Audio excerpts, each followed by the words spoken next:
اعوذ باللہ من الشیطان الرجیم بسم اللہ الرحمن الرحیم۔ ناظرین و سامعین، آج کی اس خاص ویڈیو میں جو خاص عمل لے کر آپ کی خدمت میں حاضر ہوئی ہوں، یہ خاص عمل ماہ ذی الحجہ کے دوسرے جمعۃ المبارک کے دن کے حوالے سے ہے۔ ہمارا آج کا خاص عمل اسم اعظم کا ہے، جس کے کرنے کی برکت سے اگلے جمعہ تک وہ بھی مل جاتا ہے جو کبھی نہیں ملا ہوتا۔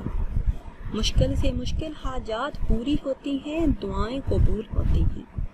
اس عمل کی برکت سے اللہ پاک گناہوں کو بخش دیتے ہیں۔ یہ اسم مبارک یا اللہ کا مختصر عمل ہے۔ یہ عمل آپ نے کس طرح کرنا ہے، یہ بتانے سے پہلے آپ سے ایک چھوٹی سی گزارش ہے کہ اگر ابھی تک آپ نے ہمارے چینل کو سبسکرائب نہیں کیا اور چینل پر نئے ہیں تو چینل کو سبسکرائب کر لیں اور ساتھ لگے بیل کے بٹن کو لازمی دبائیں تاکہ ہر نئی آنے والی ویڈیو سب سے پہلے آپ تک پہنچ سکے۔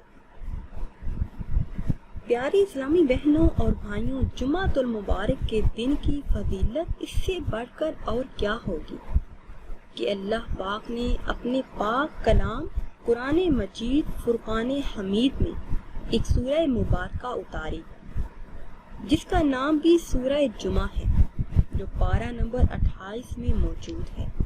اسی میں جمعہ سے متعلق ارشاد فرمایا ہے، مومنوں، جب جمعہ کے لیے اذان دی جائے تو اللہ کے ذکر کی طرف دوڑو اور خرید و فروخت چھوڑ دو، یہ تمہارے لیے بہتر ہے اگر تم علم رکھتے ہو۔ نماز کے بعد زمین میں پھیل جاؤ اور میرا فضل تلاش کرو اور اللہ کو بہت یاد کرو، اس امید پر کہ فلاح پاؤ۔ اسی مبارک دن کا ایک نہایت ہی خاص اور مجرب وظیفہ آج آپ کے ساتھ شیئر کریں گے۔ اس وظیفے کو کرنے کی برکت سے آپ کو 3 بڑے فائدے حاصل ہوں گے۔ پہلا، اس وظیفے کو کرنے والے کے تمام گناہ اللہ رب العزت بخش دیتے ہیں۔ اس وظیفے کو کرنے والے کی تمام مشکلات جڑ سے ختم ہو جاتی ہیں اور مصیبتوں سے اسے نجات حاصل ہوتی ہے۔ اس ایک دن کے عمل کو کرنے کی برکت سے تمام مسائل حل ہوتے ہیں۔ جو بھی انسان یقین کامل اور اخلاص نیت کے ساتھ یہ عمل کرے گا، اگلے جمعہ تک اللہ پاک رزق کی تنگی کو دور فرما دیں گے، غربت سے نجات ملیں گی، رزق کے تمام دروازے اللہ پاک آپ پر کھول دیں گے۔ نماز جمعہ کے بعد آپ نے اس عمل کو اس طرح کرنا ہے کہ نماز جمعہ ادا کرنے کے بعد کہیں جائے نماز پر بیٹھے رہیں، اول 3 مرتبہ درود ابراہیمی پڑھیں، پھر صرف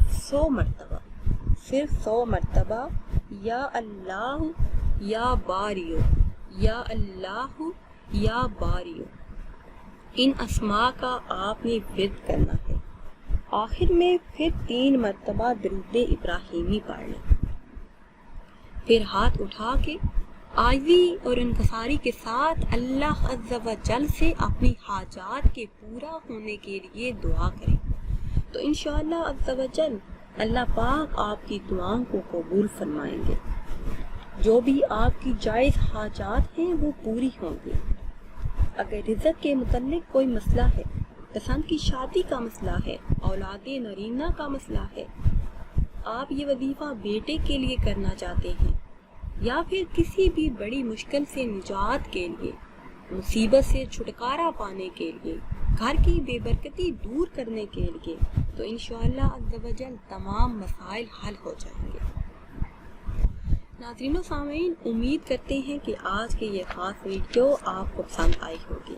اگر ویڈیو آپ کو اچھی لگی ہے تو اسے شیئر کریں اور لائک کریں، اور نئی ویڈیو کے لیے ہمارے چینل کو سبسکرائب کریں۔ پھر حاضر ہوں گے ایک نئی ویڈیو کے ساتھ، اجازت دیجیے، اللہ حافظ۔